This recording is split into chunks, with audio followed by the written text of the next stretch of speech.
টলিউডের জনপ্রিয় সুপারস্টার দেব, যিনি নিজের স্টাইল আর অভিনয় দিয়ে কোটি তরুণীর হৃদয়ে জায়গা করে নিয়েছেন।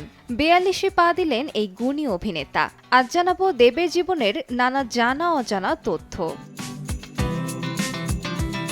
২৫শে ডিসেম্বর ১৯৮২ সালে কেশপুরের গ্রাম মহেশখালীতে জন্মগ্রহণ করেন এই অভিনেতা। তার নাম দীপক অধিকারী দেব। পর্দায় দেব নামে পরিচিত হলেও ডাকনাম রাজু। কম্পিউটার ইঞ্জিনিয়ারিং নিয়ে পড়াশোনা করা দেব ব্যক্তিগত জীবনে পশুপ্রেমী। দুই পোষ্য হ্যাপি আর লাকিকে ছাড়া তার দিন চলে না।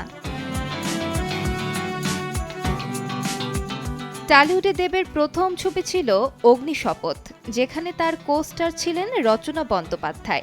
যদিও সেই ছবিটি বক্স অফিসে তেমন সাফল্য পায়নি, তবে দেব হাল ছাড়েননি। ২০০৭ সালে মুক্তি পাওয়া আই লাভ ইউ ছবি দিয়ে টলিউডে তার নতুন অধ্যায়ের সূচনা হয়। দ্বিতীয় ছবিতেই দেব নিজের স্থান শক্তভাবে প্রতিষ্ঠিত করেন। চিরদিনই তুমি যে আমার ছবির প্যান্টে তালি গানের মাধ্যমে তিনি প্রথম টালিপাড়ার আইটেম বয় হিসেবে পরিচিত হন।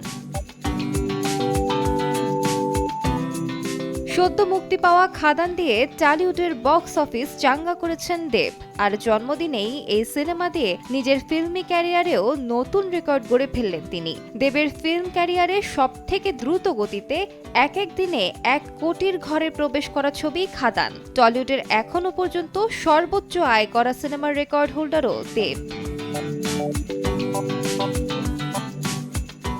আলিশা ইসলাম, সময় সংবাদ।